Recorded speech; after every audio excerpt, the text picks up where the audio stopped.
గెలవగానే సంబరాలు చేసుకొని తీసేసుకుంటారు. కానీ గెలవగానే సంబరాలు చేసుకోకుండా చేసుకోవచ్చు సంబరాలు. ఎప్పుడు పాత ప్రభుత్వం చేసిన అప్పులు వాళ్ళ చేత సంతకం పెట్టించి, ఎవరైతే ఫైనాన్స్ మినిస్టర్ ఉన్నాడో వాడి చేత ఇన్ని అప్పులు నువ్వు చేసేవారని సంతకం పెట్టించి దాన్ని ప్రూవ్ చేయించి ఏది కాగి దగ్గర రిపోర్ట్ తీసుకొని అప్పుడు ఇన్ని అప్పులు ఉన్నాయని చెప్పి పెట్టి అప్పుడు ప్రభుత్వం స్టార్ట్ చేయాలి. అప్పుడు పాత ప్రభుత్వం ఇప్పుడు ఏ ప్రభుత్వం అయితే వెళ్ళిపోయిందో అది మీరు అప్పులు చేస్తానని మరి వాళ్ళ అప్పులు చేసిన ఎవరు తీరుస్తారు?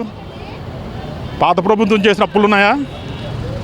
అవి ప్రభుత్వం నడవడానికి 1000 కోట్లు కావాలంటే అవి 1000 కోట్ల ముందే అప్పు చేసేసింది. 1000 కోట్లు కాదు, ఇంకా ఎక్కువే చెప్తున్నా.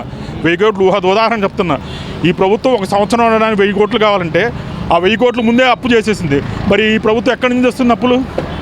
అంటే అప్పు తెచ్చి నడపాలా, లేకపోతే ప్రభుత్వం ఇది చేయాలా? అప్పుడు పన్నులు పెంచాలి. మళ్ళీ పన్నులు పెంచితే పన్నులు పెంచకూడదు.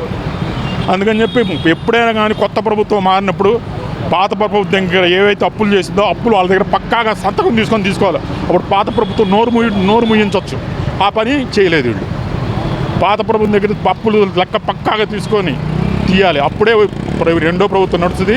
నెక్స్ట్ వచ్చే ప్రభుత్వం భయపడుతూ కూడా అరే వీళ్ళు అప్పులు లెక్క అడుగుతున్నారా మనం ఇరుక్కుంటామని చెప్పి. గత ప్రభుత్వంలో వాలంటీర్స్ వ్యవస్థ ఉండేది.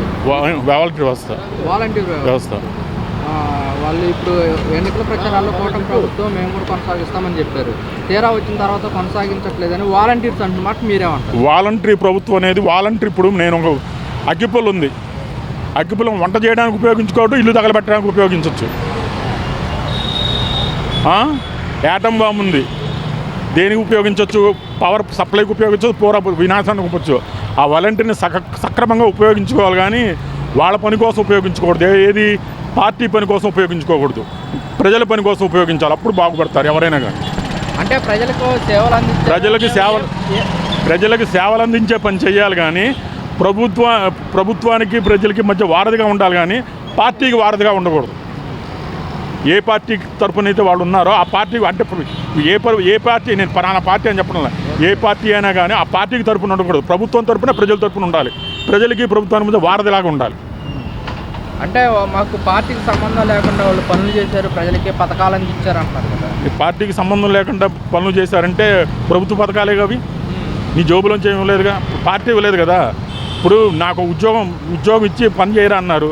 ఇప్పుడు పోలీసు వాళ్ళు అక్కడ కాపలాగా వస్తున్నారు, వాళ్ళకి ఉద్యోగ ధర్మమే కదా.